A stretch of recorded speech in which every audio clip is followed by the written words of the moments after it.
train is in motion. And please remember as well to keep your arms and legs, and especially your back, inside the train top. I want to thank Jan for her very good service out here this afternoon. This is typically the busiest platform that we have on the entire rail system here in Greenfield Village. At the Henry Ford, this is our 84th year. We are going to be covering over 325 years of the American historical experience here in the village this afternoon.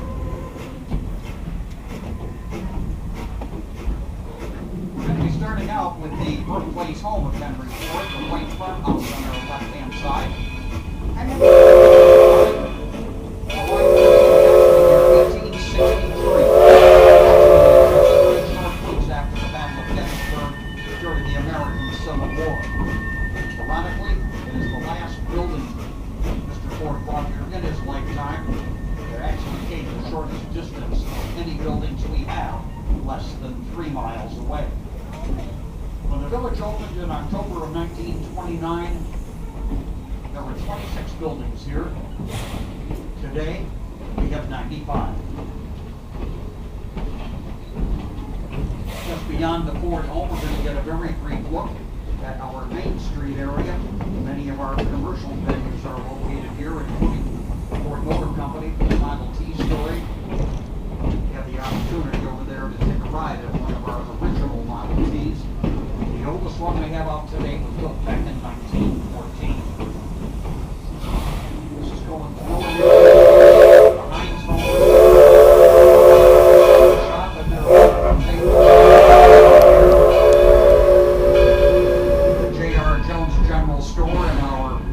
Carousel, also located on Main Street. Our Herschel Spellman, 100 years old this year. We're starting with a must-see venue on the left-hand side.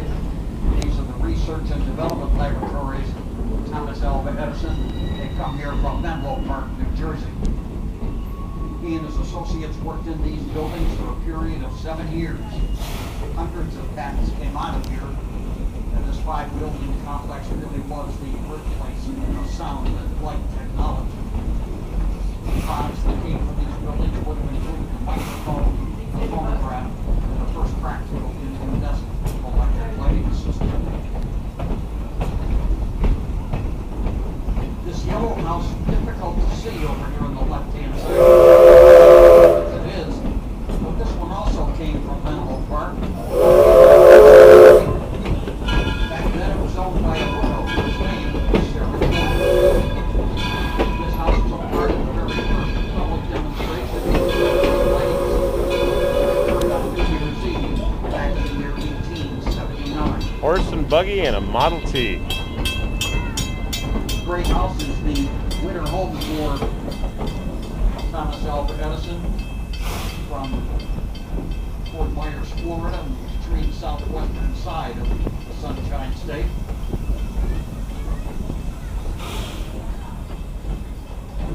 Our Ackley-covered bridge, 181 years old this year. It's made out of white oak and really is our entryway, if you will, into the porches and parlors area here. Many of the buildings down here actually predate the American Revolution. At the upcoming Susquehanna platform, it's going to be a brief stop of no more than 3 to 4 minutes. And it'll be an easy walk over to the Robert Frost home, the fourth laureate of the United States, and his home from Ann Arbor, Michigan. Right next door, the Noah Webster House from the Yale University campus in New Haven, Connecticut. He composed our first American dictionary with over 75,000 entries. On top of the hill, circa 1750 from Exeter, New Hampshire. This is the Giddings House. Our oldest group of buildings, down to the far right-hand side, the buildings of the Cotswold from Chedworth, England. Those were built in the very early 1620s. We're going to be here for a brief 3 to 4 minutes. It is now safe. Fluid film in the bearing. That's that big oil spout.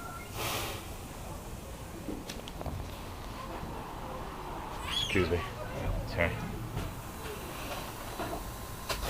Yeah.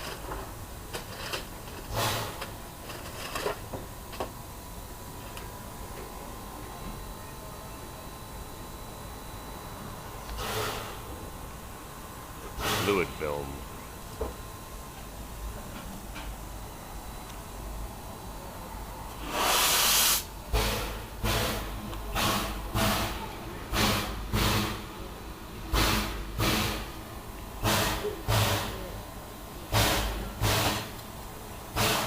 Real deal.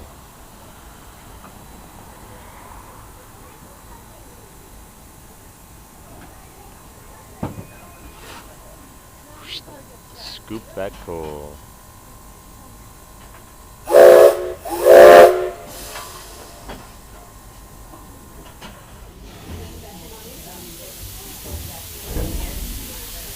Bill, thank you for getting us out right on time. We appreciate that. Welcome aboard those joining us here at the Susquehanna platform. As a reminder for your safety on our train, we would like everyone please to remain seated at all times while the train is moving, and please remember, keep your arms and legs and especially your head inside the train car. I want to talk a little bit about this buildings over here on the right-hand side, actually, over the brick wall. Today, this is a test facility that is used by the Ford Motor Company for cars that will be going into production, trucks as well, for the next 2 to 3 years. But before this was a test facility for automobiles, that whole area across the road was actually an airport. After remember that Henry Ford did other things than built his world-famous Model T, he also built the Ford tri-motor airplanes. In 1925, he and his son Edsel purchased a stout middle airplane company and started to build what was to become the very first of 199 tri-motors that were built between 1925 and 1929. And some of the people that flew this airplane, a young man born right here in the city of Detroit back in April of 1902. His name is Carl.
Back when we built that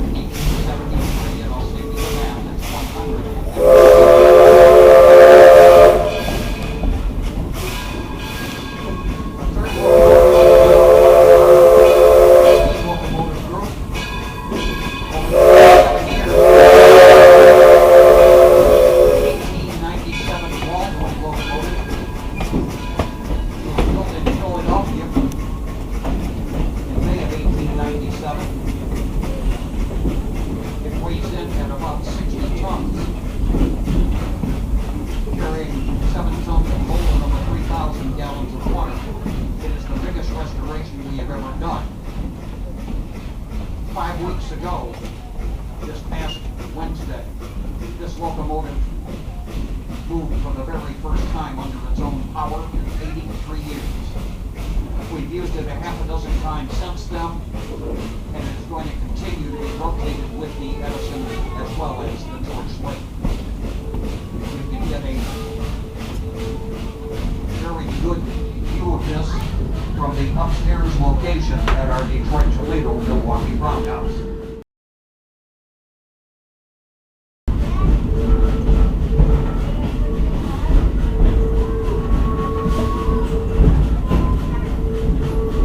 Walnut Grove over here on the left-hand side.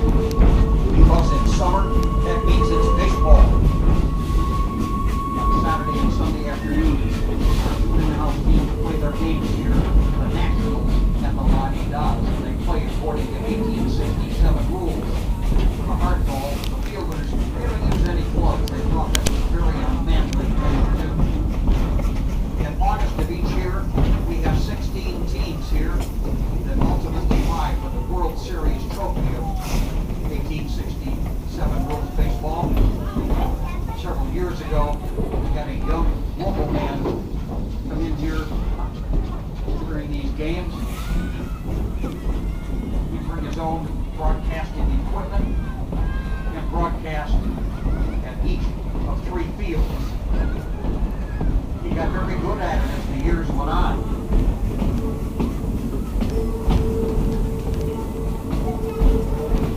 Because he was the #1 announcer for the Detroit Tigers for a period of 43 years. You did not need a TV set with Ernie Harwell broadcasting a game, that's for sure. Ernie died at age 92. He has and will continue to exist, I believe. Blew the leaves right off the trees. Clunk, clunk.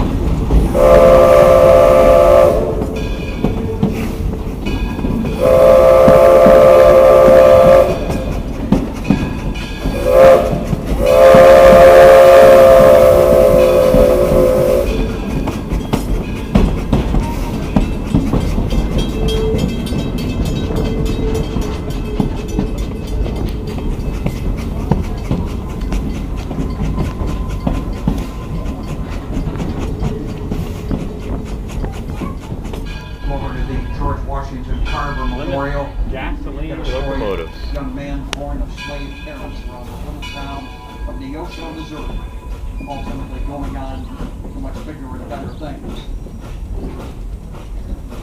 Getting a master's degree ultimately at Ohio State University. And the next 43 years at the Tuskegee Institute in the state of Alabama, developed over 300 uses for the peanut and 100 for the yam. He was absolutely a savior of Southern agriculture. That's where we got on. Yeah. We're going to be making a stop of just 3 to 4 minutes here at the Smith Creek platform. If you're going to be exiting the train here after we come to a complete stop, it will be safe for you to do so on the left-hand side of the train car. Beautiful. It is now safe to exit.